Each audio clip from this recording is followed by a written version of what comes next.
Hey, what's going on, everybody? Samuel Kim here, and I'm back with another one.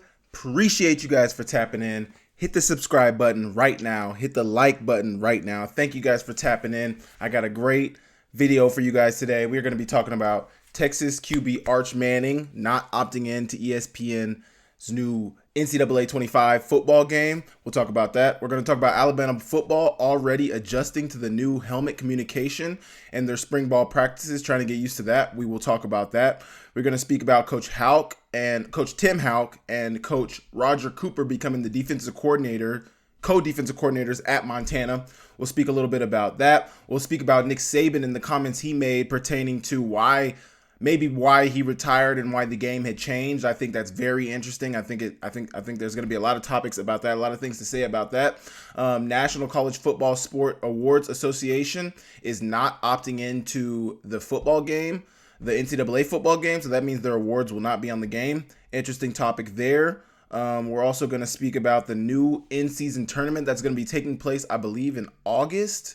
What does it say here? August. There's a new tournament going on, NIL tournament for college basketball. Very interesting. And then we will talk about women's college basketball and how I think, personally, it has surpassed the men's game in popularity and viewership and just people wanting to watch the game, pay attention to the game. We'll talk about that a little later. But I want to thank you guys for tapping in. Looking right now, please leave a like, comment, and subscribe. More than anything, subscribe. Hopefully you guys enjoyed that new intro I made. Just, something somebody close to me told me might be cool to add on to here, might benefit me to add on here. So hopefully you guys like the growth that the channel has been making. Hopefully you guys like the changes that I've been making. If you guys see any other changes that might be instrumental in my growth, help me grow faster, content that you guys would love to see, I'm always open to suggestions. Please let me know in the comments. Hit me up on social media. My socials are down in the link below, so you guys can let me know all of that. But thank you guys for tapping in. We are going to get straight into it, so let's go. Texas QB Arch Manning will not opt into EA Sports College Football 2025 per Anwar Richardson.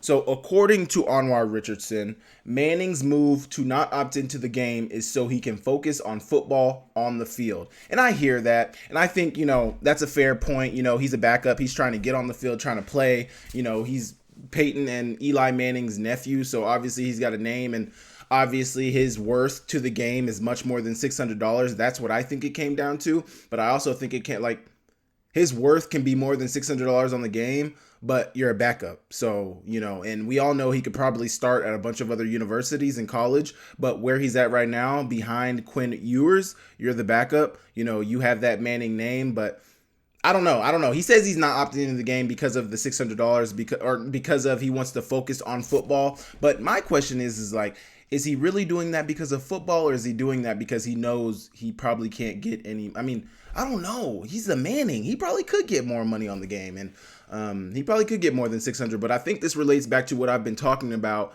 weeks prior when when they announced how much people would be making on the game, when they announced the game would officially come out, how many players had opted in. This is something that I mentioned, there are going to be those guys who don't opt in for several reasons. Obviously right now Arch is saying that he's not opting in because he wants to focus on football, not on the video game. And I don't really see why signing a piece of paper and getting $600 in a free game is you not focusing on the game. I think that's what he said as a cover, because he really thinks he deserves more. And, he's a Manning. Maybe he hasn't done anything in college football, but, NIL is not really about what you've done. NIL is about what your name, image, and your likeness can garner in terms of compensation. He's Arch Manning. The Manning last name holds a lot of weight in the sport of football, in the world in general. I think he's worth more than $600 to the NCAA game. You guys can say what you want about that, but I think he's worth more. Quinn Ewers, Texas's 2023 starter and the expected starting quarterback next season, has already opted into EA Sports College Sports 25 and will be available to use in the game, per his Instagram. Man, that's interesting, especially since Quinn Ewers has opted into the game. I would want to know, what the conversations behind closed doors were being had. My next question would be, how many more athletes are we going to see opt out? I mean, judging off of Quinn Ewers opting in at $600, he plays at Texas. I think his NIL value to the game is higher than $600 too.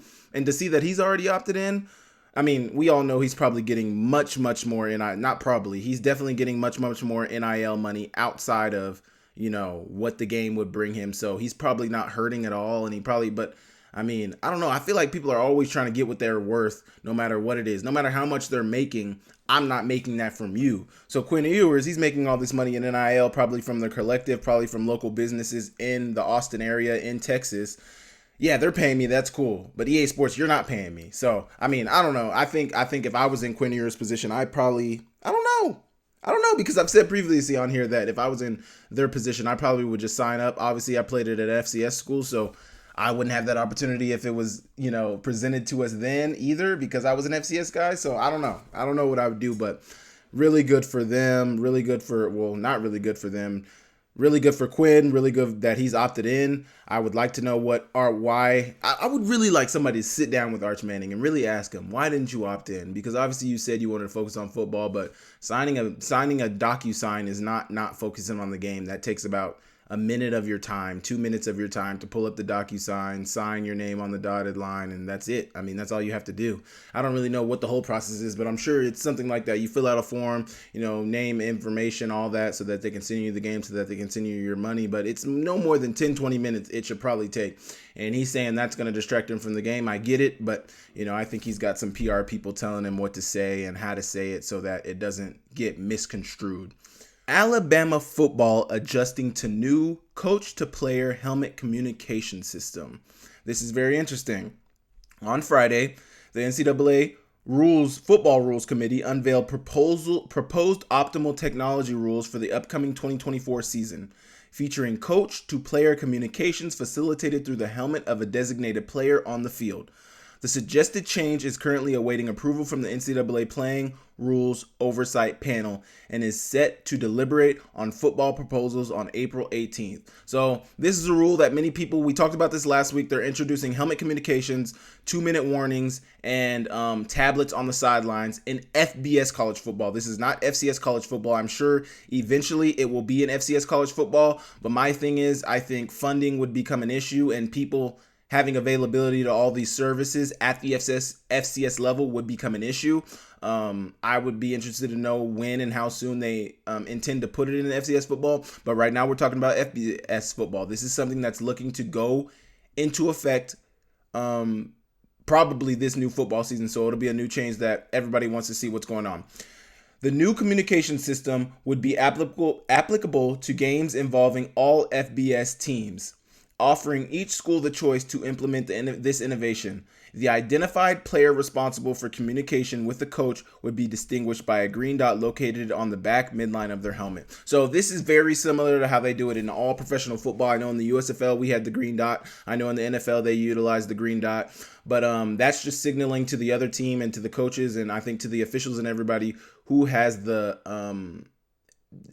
mic on in their helmet, who has it on defense or who has it on offense. Another question that got answered here is that it would be offered the choice of implement this innovation. The new communication system would be applicable to games involving all FBS teams, offering each school the choice to implement this innovation. Man, so that's interesting. And obviously we'll get more clarity in April, but they're offering each school the choice to implement this innovation. So choice, that means they have the choice. That means everybody doesn't have to use this. So that's very interesting, because now this means, like, if a team is cool with using signals, you can still use signals.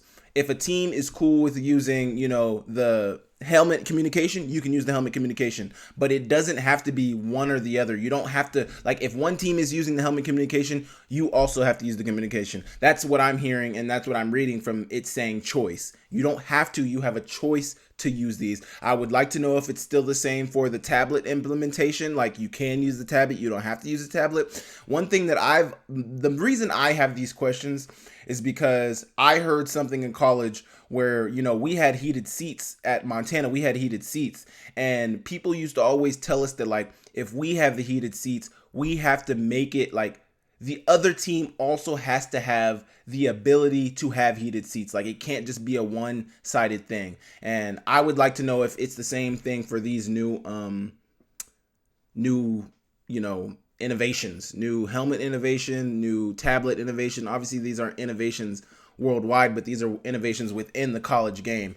are these things that, everybody has to have access to? I guess since it's saying choice, you don't have to have access to it. So obviously we will get more clarity about that in April, and I'll be tapped into that to see what the developments of that are. But I think this is a very instrumental change. Obviously, when I mentioned it last week, the Michigan thing, what happened with Michigan with their sign stealing or whatever was going on, calling their stallions, sign stealing, all that stuff.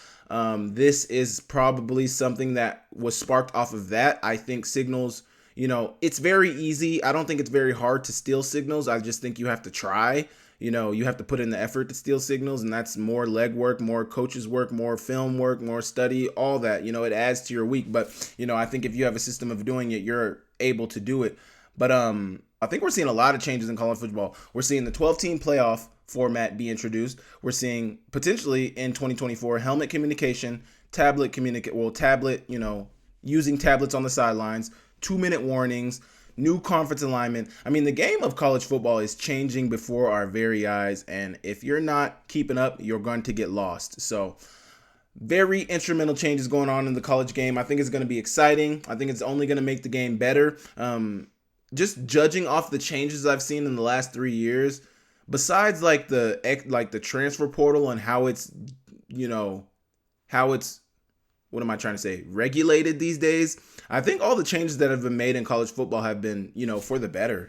I think the tablet communication is going to make things better. Helmet communication is going to make things better. The 12-team playoff is definitely going to make things better. That's going to make a lot more people happy. And obviously in sports, and the people in power aren't meant to make people happy. But, if you're truly trying to get the best champion, like they do in the FCS, like they do in D3, like they do in D2, not that they don't in FBS, because I believe most years the best team does win. You give a better opportunity to see more teams play the best, in a playoff format. Anything can happen. The games are played between the white lines, and now the games are actually going to be played between the white lines, because in years past, when there was only 4 teams, you could look at the 5th, 6th, maybe sometimes the 7th team out and say, they might have had an opportunity to beat this team. They might have had an opportunity to beat this team. Now there's 12 spots. Win your conference, go undefeated still is probably the goal, to go undefeated and win your conference. But you don't necessarily have to do that. Win all the games in front of you, win the people who they put in front of you, beat the people who they put in front of you, and play your best ability, put on your best show 12 weeks out of the season, and, see where it falls. 12, 13 weeks out of the season, 13, 14, because there's a bye week, and then you got championship weekend. But put your best foot forward and see how it turns out. Now, we are talking about Alabama. The reason I brought this up, along the lines of what I originally brought up this helmet communication topic for, was Kalen DeBoer and their players. They're using this at Alabama during the spring practices. He spoke about it, using it during their spring practices, putting it on a few of their players and seeing how it goes. We were doing it today, Kalen DeBoer said Monday, when asked about the communicators following practice. Alabama isn't the only program looking to prepare for the future of on-field communication in college football. At the moment, demands for the new technology have limited the amount of headsets the Crimson Tide can get its hands on. Still, a couple of quarterbacks were able to try out the new gear Monday. I think the quarterbacks were just getting used to it. I saw them a couple of times putting their hand up to their helmet and listening, but for the most part, it seemed clean.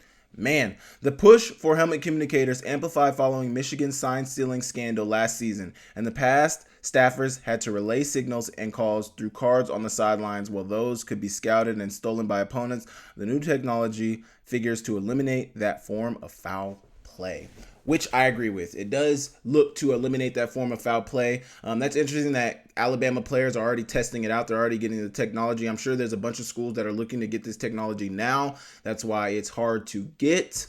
But one thing I will say about the helmet communication, when I played with the Stars last summer in the 2023 season with the USFL, we had the helmet communication, and there was a lot of times that our quarterback couldn't even, I don't know what system they use. I don't know what system they use in the NFL, and I don't know what system they're going to be using in college. But I remember so many times in games where our quarterback just had to just had to call the call based off what he knew, in the game plan. I mean, obviously he's in the playbook every day. He knows our plays. He knows our play calls. He knows how they're going to be called. He would just call his own plays, and because we couldn't hear, he could never hear. There were so many times where he's like, I'm getting nothing. I'm getting nothing. And sometimes it's because maybe our head coach wasn't pressing the button. Sometimes it may be because the system, there was like a whole first half one time. I can't remember who we were playing. There was a whole first half where Case couldn't even hear out of the headset because of technical difficulties with the programming. So I'd be interested to know how often that happens in the NFL. How many times I'm sure it happens. There's connection issues. Technology is not perfect. Nothing is perfect in this world, and technology most definitely is not perfect. So it's to be expected that it's going to mess up, but I'd be interested to know how many times that happens in the NFL, because I can think of at least 3 or 4 times just right off the top of my head where our quarterback couldn't even get the signal, couldn't even get the call, so he had to free for all it, or, what am I trying to say? He had to freestyle it. I guess that's the right term I'm trying to use. He had to do it on his own. He had to come up with the play call on his own. He had to put us in the right position on his own. These are very good changes. Alabama's obviously using it. I'm sure we'll see more teams test it out this spring and throughout the summer. Training camp's going to be very instrumental to see how they use it.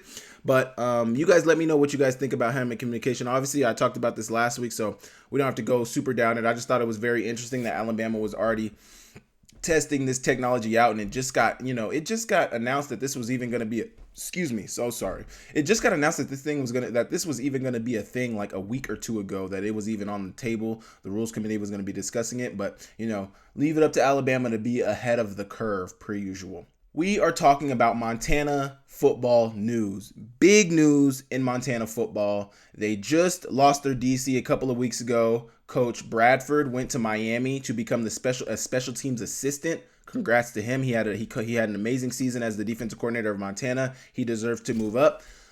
Now, Tim Houck, who I mentioned I thought might become the DC, and Roger Cooper are becoming co-defensive coordinators at Montana.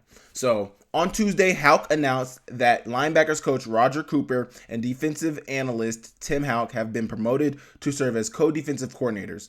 Cooper will also continue to coach the Grizzly linebackers, and Houck will now coach the safeties. The pair take over coordinator duties from Ronnie Bradford, who was the Grizzly DC and safeties coach in 2023, with 3 years overall on the UM staff, and recently moved back to the NFL as a position with the Miami Dolphins. Montana allowed just 108.5 yards per game rushing last season, the third fewest in FCS, and a Big Sky low. Those 108.5 yards were the second fewest of the last decade allowed by the Grizz as well. All told, the 2023 Grizz gave up the third fewest total yards per game in program history, just over 314 yards, the third fewest in program history. Guys, I cannot read right now. We're going to go back through this. All told, the 2023 Grizz gave up the third fewest total yards per game with just over 314 yards, the third fewest in program history, and 17.2 points per game, the fewest in the Big Sky and fifth fewest in the FCS. So, all told, Montana had a really good defense last year. Coach Tim Houck and Coach Roger Cooper are going to have some big shoes to fill this year. I know Coach Tim Houck has a load of experience. He played at Montana. He played in the NFL. He also coached in the NFL. So he's got a bunch of experience coaching. I'm sure that's something that lended itself to this defense last year. His expertise and his wisdom that he was able to give to Coach Bradford, Coach Houck, everybody. It's going to be amazing. I'm very interested to see how it turns out next year. I believe they'll probably still run the 3-3-5. I know, Coach Roger Cooper and Coach Tim Houck are probably super excited for the position, probably super excited for what's to come, but the fans are going to be clamoring to see how that defense is doing. That was the thing. That's been the thing that these teams have been so good. 2019, our defense was great. 2021, our defense was amazing. 2020, 3, the defense was amazing. So, it's going to be very interesting to see how this turns out. You guys let me know what you think about the defense. Do you think we need to change? And, do you think we need a change in scheme? Do you think you like this change? Do you think we need one DC? Do you think having multiple DCs can create some friction within the defense? I would love to know if there's going to be how does that work, having 2 DCs? Who calls plays? Do they eventually choose one DC after spring? Is this this just came to my mind. Do you think this is going to be something that, is a tryout period for Coach Houck and Coach Cooper? Do they test it out this spring to see who the defense is more receptive to, who commands the defense better, who's, tapped in schematically? I don't know. More schematically better. I don't know. Do they just go with 2 DCs for the whole year? I've never seen, not that I can remember, I don't remember ever seeing a co-defensive coordinator situation. Not saying that it can't work. I just don't think I've ever seen it or had any memory of seeing it happen. So I'd be interested to see how it's going to turn out, but I'm very excited for Montana football, seeing that they just lost a great DC and they had the quick turnaround of not having a DC to be able to promote Coach Tim Houck and Coach Cooper. Great changes for them. Good for them. I hope you guys are able to do an amazing job. Good luck. You guys let me know in the comments what you guys think about that, and we will move on. I'm going to read off what Coach Saban had to say, and then we are going to talk about it. But Nick Saban spoke out about his retirement and why he felt that it was time. I want to be clear that wasn't the reason, but some of the events certainly contributed, Saban said, of his decision to retire. I was really disappointed in the way that the players acted after the game. You got to win with class. You got to lose with class. We had our opportunities to win the game, and we didn't do it. And then showing your ass and being frustrated and throwing helmets and doing that stuff. That's not who we are and what we've promoted in our program. Once back in Tuscaloosa, as Saban began meeting with the players, it became even more apparent to him that his message wasn't resonating like it once did. I thought we could have a hell of a team next year, and then maybe 70 or 80% of the players you talk to, they all want to know is 2 things. What assurances do I have that I'm going to play, because they're thinking about transferring, and how much are you going to pay me? Saban recounted, our program here was always built on how much value we can create for your future and your personal development, academic success, and graduating and developing an NFL career on the field. So I'm saying to myself, maybe this doesn't work anymore, that the goals and aspirations are just different, and it's all about how much money I can make as a college player. I'm not saying that's bad. I'm not saying it's wrong. I'm just saying that's never been what we're all about, and it's not why we had success through the years. So I know a lot of people have talked about that Coach Saban was probably getting out of the game because things had changed, and everybody's playing players now, just paying players now, not just the SEC, jokingly. But here he is himself speaking on it, how, he feels like the game has changed and, he's not able to get to the players as much, because for so long, I think what Coach Saban was able to hang his hat on was that, you come here and you come play for me, you're gonna have a chance to play. You're gonna have a chance to play for a national championship. You're gonna have a chance to be a high round draft pick if you're really good. You're gonna have a chance to go to the NFL if you're good enough. And I'm gonna give you all the opportunities you can to be the best player and person you possibly can be. You're gonna win in college. I don't know if you're gonna win in NFL. I can't guarantee that, but I can give you, if you do everything I tell you to do, if you work super hard, if you keep your head down, if you're a good student in the classroom, I can give you an opportunity to get to the NFL. I can't promise you anything after that, but while you're under my watch, I can promise you some things. You're going to be competing for a national championship, and you're going to have an opportunity to play in the NFL. Now, it's just like he said, the game is now changing. Everybody can pay players. We're all paying players. So, not that, I'm not saying they were or they weren't in the SEC paying players, but everybody can pay players. And, that's what kids are looking for. And I think that kind of sucks as a head coach. You just lost a national championship game, or not a national championship, a national semifinal game. And the first exit meetings, when you do these exit meetings and you're sitting down with your players, the first thing they want to know is, what assurances do I have that I'm going to play? Because they know they're at Alabama. Everybody's going to want some Alabama players. So if they get in the transfer portal, it's going to be easy for them. Or the next question you're being asked is, how much money can I make this offseason? How much are you going to pay me for me to stay here? That's rough, especially as a head coach who's most likely super old school. Not most likely. Coach Nate Saban is super old school. He believes in hard work. He believes in you earn everything you get. You're not just given anything. And the game has been so different for so long, and he's done it a certain way at Alabama for so long. I think now that a bunch of these changes are taking place, and the game is being shifted in so many ways, so many monumental ways. Conference realignment. There's new teams entering the conference. I don't think any teams have left the SEC, but there's new teams entering the SEC. And then, you got NIL being a thing. The transfer portal is such a big thing, and there's no regulations really on where and when you can transfer. I just think just like he said, he's realized the game is different. The game is not the same. Do you think there's going to be more coaches like this who exit the game because of these rules? Do you guys think or know of any coaches that you think left because of these same changes?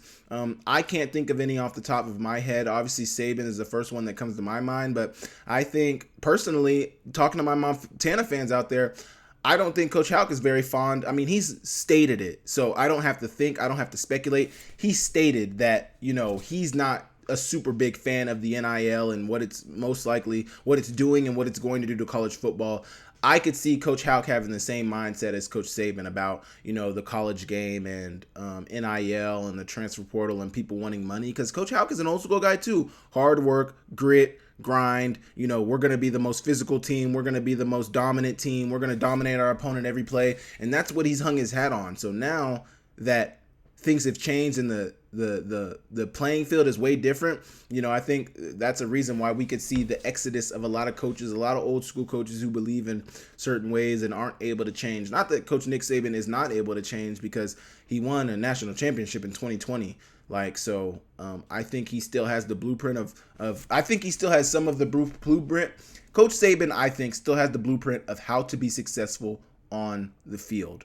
But it's so much more about just on the field these days. Kids are trying to build brands. Kids are trying to earn as much money as they possibly can while they have these brands and these names and, this name, image, and likeness that means something right now. Like, they're trying to make the most of it. And, that's not why Coach Nick Saban got into it. That's not why he was a coach, so he disagrees with that. And I fully understand, I think this was inevitable given, where college football is at. But I think this is going to spark much more conversation around the college football landscape, just because Coach Nick Saban is who he is. But, he's working with ESPN, I believe, this year, and he's working, I think he's on game day. I think he's working at ESPN, and he's going to be working around the college game during the season. So it's going to be exciting to see what he has to say, some of the points he makes. I know he's going to be on the headlines all over the place because people care about what he has to say, and what he has to say holds weight. He's a 7-time national championship head coach. So who wouldn't want to hear from that guy? So I know people are super excited, and I think him saying all of that just confirms what people already thought about why he was getting out of the college game. Because of the rule changes, because of the way the game is headed, all of those things. So you guys let me know in the comments what you thought about that, and we are going to move on. The National College Football Awards Association has opted out of EA Sports College Football 25, at Pete Nakos reports. 2 awards like the Biletnikoff and Maxwell will not be featured in the game. The National Football Awards Association, NCAA, has declined an offer, the association's president Mark Wolpert told on 3. So, and I joked with a friend, when I saw this report, I joked with a friend and I was just like, imagine they offered the awards association like $600 in a game as well. They're like, yeah, we'll give you $600 just like the players. Like, this is very interesting. My friend jokingly said, my receiver is going to win best receiver, best college football receiver, because it's not going to be the Biletnikoff. It's not going to be the Maxwell. It's not going to be the Bednarik. I don't know if the Bednarik is part of the NCAA, but I'm sure the Bednarik. I heard really the only award that's going to be in there is the Heisman, because the Heisman is not part of the NCAA. It's part of the Heisman Trust. The Heisman, that's their own organization. So I heard the Heisman's going to be in there, which is, I mean, how can you have a college football game and not have the Heisman? So that makes sense. But I'm going to read off some more for you. The offer that has been made is not adequate for the rights fee for the awards, he recently told On3. I believe that's Wolpert as well. Before EA Sports made the call to cancel the series a decade ago, NCAA awards were included. The list of awards include the Bednarik, the Biletnikoff, the Davey O'Brien, the Doak Walker, the Groza, the Jim Thorpe, the Maxwell, the Outland, and the Ray Guy. The assumption is the Heisman Trophy, which is operated by the Heisman Trust, will be included in the game. Wolport told On3 the awards were previously undervalued. However, the going thought was the exposure was worth being included in the game. So basically, in the past, the NCAA was like, Wolport told On3 they were previously undervalued. Basically, in the past, they weren't paid enough, and they wanted their right compensation just like the players did. So basically, NCAA 25 and EA Sports have been strong-arming people for a long time. They've been underpaying these athletes. They've been underpaying these awards. But the way the NCAA and the NCAA justified it is like, we're being underpaid, but the exposure that these awards are getting is well enough for us to be on the game, and we'll take the undervalued compensation that you guys are giving us. Now that everybody's coming to the table and everybody's got a bone to pick with NCAA and EA Sports, everybody's saying like, no. You're going to give us what we rightly deserve, and we're not taking anything less. And that's why these awards aren't going to be on the game. And I'll read that later, but I read that even if they would have opted into the game, the awards, they wouldn't have made it into NCAA 25, so it would have been on the next year anyway. But they're saying no, right compensation, or we're not getting on the game. I got more to read off for you. He declined to give specifics on the new offer for the awards, but called it a nominal increase based on the 2014 numbers. So basically, EA Sports spit on the NCAA and said, it wasn't a big increase. It was a small increase based on what they had got in 2014, which was 10 years ago. Inflation. The game is going to make much more money. Like, the brand has grown. EA Sports as a brand has grown. NCAA as a game, I'm sure, even though it's been gone for 10 years, has grown. Like, gaming in itself has grown. The market for the game, they need their right compensation, and that's what NCAA is saying. There's an appetite for that game, and if brands are going to be represented there, we want to be compensated properly. So when I explained that to the EA rep, the response came back to me that if we choose not to do that, they'll just make their own awards up and put them in the game. So EA Sports was like, if you want more money, tough cookies. We're going to put awards in the game, whether they have the Biletnikoff, Bednarik, Ray Guy, whatever name it is, whether they have those names or not, they're going to be in the game. Not with the name, obviously, but we're going to have awards. So, either take what we're giving you or whatever. Tough. Now, I think this is an interesting hill to stand on from the awards standpoint, because I don't think the awards is really why kids, you heard what I said a minute ago about my friend. He's like, I can't wait to win the best wide receiver award. Like, people aren't buying the game to win the Biletnikoff, to win the Bednarik, to win the Doak Walker. People are buying, the awards are cool. It's like, oh yeah, man, my creative player just won all the awards, the MVP, the Heisman, the Doak Walker, whatever it is, what position you are. My guy that's cool. But people are getting the game because they want to play the career mode, the transfers, like the NIL. The game of college football has changed so much with NIL, transfer portal, all of these things. Just imagine how cool that would be to make your own player. Just to think of all these kids who wanted to play college football for so long, who loved NCAA, who never really had the ability to play college football, but they had the college football game that you could play. And obviously it's not realistic to what college football and being a college student athlete is like, but it's cool to play the game and see, I got all these offers, I just went crazy in this high school game, whatever it is. Like, people love the game, and that's why they love the game. I don't think they play the game for the awards. So I think it's an interesting hill for the awards NCAA to die on, because I don't think you guys are, I don't know how much leverage they have. Like, I don't know if they refuse to get on the game, how many people are going to stand with them and say, yeah, we want the awards on the game too. Like, we're not going to play the game until you have the award. No. NCAA, please don't get things confused. We have waited on this game for 10 years. Whether you were on there or not, we are playing it. So my question is, what is their end goal with this not coming on the game? Like, obviously they want their rightful compensation, which is fair, which I think they should argue for. But it's like, what is fair compensation? One, and like, if you're not given that fair compensation, do you die on this hill and never get on the game? Which would be fine, but I just would want to know, like, what does that look like? Where are you guys trying to go with this? Obviously, they want the number to come up, but I don't know. I think EA Sports really has all the leverage in this situation, because it's like, we don't need you on the game. People want the game, and that's the thing about EA Sports underpaying the athletes, which I feel like, I'm not going to say 600 is underpaying because, a lot of people don't even deserve 600 for their NIL on the game. So I'm not going to say they're underpaying it, but that's EA Sports. EA Sports has all the leverage in this game. They've waited 10 years. They bring the game back. Obviously, compensation for players was the conversation, so they've handled that. But with anybody else, it's like, we already fought the players. We already fought about legal compensation. Like, we were compensating you guys. Whether you guys feel like it's fair or not, that's another discussion. But we were compensating you guys. So we don't really care about that. People want this game. People have been begging us for this game for 10 years. So if it's not an issue with the players and paying the players, we don't really, nobody else really has any leverage on them. So I think the NCAA is fighting a dangerous fight, and I would love to see how it is gonna turn out. Well, you have approached us about the importance of authenticity in the game, yet you're very quick to dismiss awards, some of which have existed for 8 decades. So how is the game authentic when you don't have authentic awards in there? And I think that's the NCAA trying to gain some leverage by using the the EA Sports game, like the EA Sports company, whatever they said about authenticity.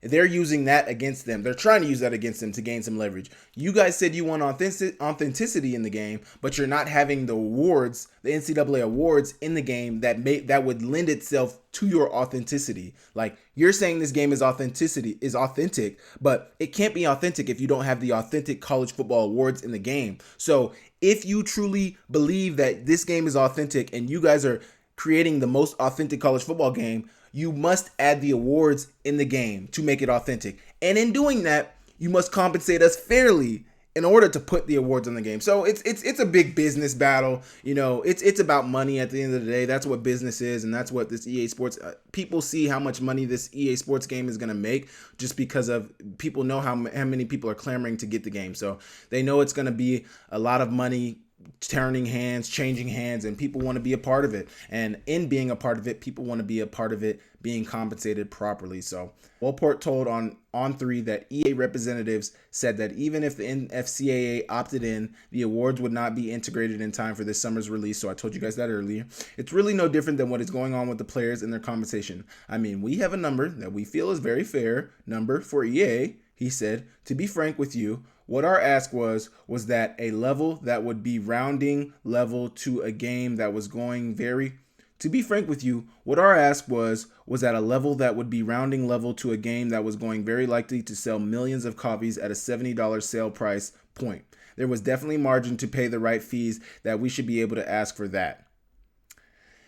Man, so I basically already talked about my points. Is the NCAA trying to underpay for the awards just like they are for some of the players? Yes, they are. And, personally, I feel like they have all the leverage to do so. What does this mean for NCAA 25? I don't really think it means anything for NCAA 25. Do you guys think this could change something for the game, NCAA 25? What do you guys think? Let me know in the comments. This is crazy. This is really crazy.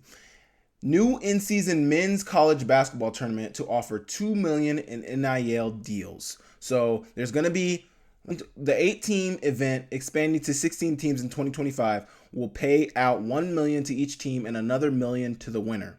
Coaches, collectives, and NIL operators will distribute the earnings to current players. The tournament, dubbed Players Era, will host 8 teams this fall at MGM Arena in Las Vegas and 16 teams starting in 2025. The tournament operator is guaranteeing that sponsors and other tournament partners will offer each school a total of $1 million in NIL money for participating.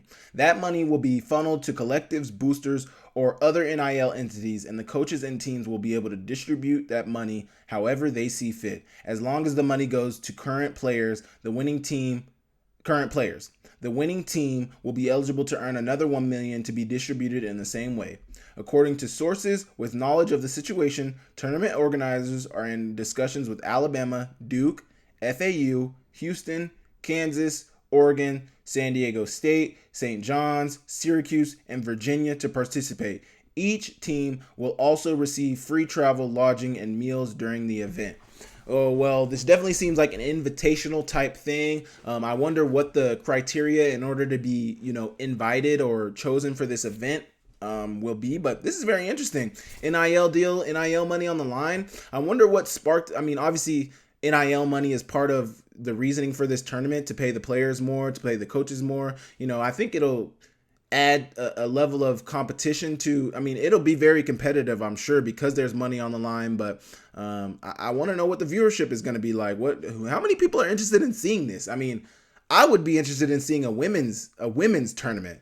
We've seen the women's game grow exponentially in the last couple years. The women's basketball game exponentially in the last couple years. LSU, Angel Reese, Caitlin Clark, Paige Beckers. We got Dawn Staley at South Carolina, and what's going on there. She's doing an amazing job. Kim Mulkey, the LSU head coach. We got Flage. I know more women's basketball players than I know men's basketball players, and obviously, men's basketball probably brings in more money than the women's game, but I'm not sure about that right now, especially in college. I'm not sure about that. But it's interesting that they're introducing this with the men's college game first. I would love to know if it's going to be a women's tournament as well, or if it's just women's, because this is college athletics we're talking about. So you're doing it for the men, you're not doing it for the women. Is that a Title IX issue, or, is it just an article that I read that didn't mention the women as well? I would be interested to know if it's going to be women as well. But this is very exciting. This is very amazing. $2 million on the line for college athletes and coaches? Are you kidding me? Imagine if they did that in a football format. If the FCS playoffs was NIL'd up and every round you had a certain dollar amount that you could win for your team or your school or for yourself. Could you imagine? Or more individualized sports. Imagine if they did that for college track. If you're a track athlete and we have this invitational track meet, we're inviting all the best of the best from the country, but you don't have to come. But if you do come, if you do get invited, there's money on the line, and I don't know. I think we could see more of this in the game, but it's I don't think they could do it for football, because you're not trying to play football unless, they can do it in football, but it'd have to be in the it'd have to be a classic. They do the classics in the HBCU game. They have a bunch of classic games between schools. They did those classics and there was money on the line for that game. That could work, but they're doing this during the offseason for basketball, which is much easier, because I think it's much easier depending on what is hurt and what's ailing. I think it's much easier to recover from injuries. I'm not going to say it's much easier to recover from injuries in basketball, but it's easier to play basketball leisurely than it is football. Football is a much more organized type game than basketball is. Basketball, you can put 3 and 3 together and you guys can play a quick tournament, and games don't take that long. I don't think games are very demanding on the body either. That's why you can play multiple games in a week. A football game is very demanding on the body, and that's more of what I was trying to say. You couldn't really do this in football because you're playing the season, and then in the offseason you're either trying to recover or you're trying to improve. You're not trying to play more games outside of the season because that's so much on the body. But basketball, you can do it. Soccer, you could probably do it. There's so many sports you could do it. I'd be interested to see if more companies are going to be trying to get into these, because it seems like there's money there. It seems like there's potential there. Obviously, they'll see how the tournament goes in August. But what do you guys think about that? Do you guys think this is good for college sports, or do you guys think this is, a slippery slope for college sports? And the thing about NIL, which I always which has been the staple for NIL, is these are amateur players. So NIL is not pay for play. If you're paying these guys $2 million for winning or nothing for losing, that is pay for play. You play, you win, you're in money wise. So I would be interested to know, is this in violation of NCAA rules, or how are they? NCAA rules seem to mean nothing anymore. Because, I don't know. It just seems like nobody cares about the rules. It seems like they are paying kids $2 million for a basketball tournament. Is that not pay for play? Is that not what the definition of pay for play means? I don't know, but I think this is awesome. I think it's going to be amazing. I'm definitely going to be tapped in to see what's going on. I'm excited to see how it turns out. I'm excited to see who comes out on top. I'm excited to see the teams that get invited. I'm also excited to see if it's women's and men's, or if it's just men's, because I think that's going to be a topic of discussion if it is just men's. But you guys let me know in the comments what you guys think about that. I think it's awesome. I think it's going to be amazing. And yeah, you guys let me know. Do you guys think the women's game has passed the men's game in basketball in college? Do you think the college men's game has been surpassed by the college women's game in basketball? Just think about, this is Monday. I don't know. What is today? Monday, March 11th. Yesterday on March 10th, South Carolina and LSU women's side played in the the SEC championship game, and it got scrappy. Flau'jae Johnson got into it with one of the South Carolina's best players. I think her name is like Cordoza from Brazil. Really good player. She got into it with Flau'jae. Well, Flau'jae got into it with another one of her teammates, one of Cordoza's teammates, and Cordoza's teammate then went over to push Flau'jae, and then it was a whole brawl. Flau'jae's brother came out into the out of the stands. It was a big fight. It was a big scuffle, and it just got me thinking, like, obviously the scuffle's bad. Obviously we never want to see that. I hope everybody involved is okay and everybody's able to, I heard some people got suspended for the first round of the tournament, so hopefully they're able to win that game without their best player or players, whoever got suspended. Good luck to them. But man, it feels like we're talking about women's sports, which is amazing, but it feels like we're talking about women's sports on a weekly basis now, especially college basketball. Angel Reese is always a topic of discussion. Caitlin Clark is always a topic of discussion. I was talking about Sabrina Ionescu a couple of weeks ago. Like, man, it just feels like the women's game is growing, and it feels like the women are getting the recognition that they deserve. Obviously, today it's because of a rough topic of them having a fight on the court during the SEC championship game. That's to be expected. People play, and maybe people think that women shouldn't be fighting, but they're just as competitive as men. They're playing hard. They want to win. They don't like when somebody pushes them around. They're aggressive as well. So, like, go at it. I mean, if they're gonna, obviously, I'm not gonna recommend that they fight. But if things get heated in the heat of competition, I understand that because it happens to men. So who are we to say that women shouldn't be out there, wearing their emotions on their sleeves? They care just like the men do. But I think it's amazing that the women's game has come such a long way. Like, I didn't even used to watch women's basketball. I'll be honest with you. Before I got to college, like, I wasn't even tapped into women's basketball like that. Like, I knew UConn was really good. They won every year. I knew some of the players that had come out. But now, like, I'm more tapped into the women's game than I am the men's game. I know so many women's basketball players on the women's side of things, and I know I'm not the only one, but I'm just very excited for the game. And I wanted to ask you guys what you guys think about that. Has women's basketball, college basketball, surpassed men's college basketball? I think it has in popularity. If you just look at what's happening on mainstream media, what people talk about on a daily basis, it's hard to say that the men's game is not even, at least even. It may not be monetarily, it may not be even, but just in terms of, like, what people want to talk about, who's got the attention of the masses, I think it's the women's game right now, and they are killing it. Hopefully it can bleed over into the WNBA, and there's more fans that want to pay attention to the WNBA. Hopefully this little rivalry that's brewing with some of these players in the women's game leaks over to the WNBA, and that can add to viewership for the WNBA, allow them to be able to be paid more. It'll just grow the game in general. I hope it does that, and I'm very excited. I want to know what you guys think about that. Do you guys think women's college basketball has surpassed men's college basketball? I mean, I think since the one and done rule has been a thing, it's, you grow to learn the players less and less. Like Angel Reese, she's been there for a couple years. We all know her. She won the national championship last year. We know her. Caitlin Clark, she's been there for a few years. We know her. Paige Beckers, we've been following her story. Freshman phenom, gets hurt her next year. Now she plays this third year. She's playing well, but I don't think she's played the whole season. I think she's been, I think she came in the lineup late. She announced that she's coming back for a fourth year. So, I mean, we're able to follow the stories of these women much easier than we are the men, because the men are there 1 year and the next year we're talking about them in the NBA. So, I think it's in a good place. I think it's amazing. I think it's really good for women's sports. We're really good for women's basketball. You guys let me know what you think. Let me know in the comments what you think, and we will move on. Okay, I have fan questions, 2 fan questions, and we are going to get to them right now. Could you beat current fitness Cam Chancellor in a race? Could you beat current fitness Cam Chancellor? This is from Emily McCormick.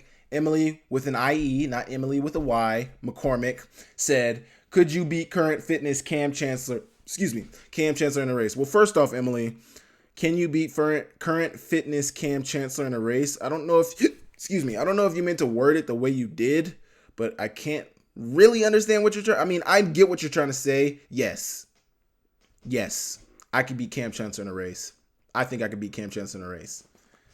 I think it'd be close, but I think I could beat Cam Chancellor in a race. I think, I was a 110 hurdle state champion in high school. I tell people that all the time.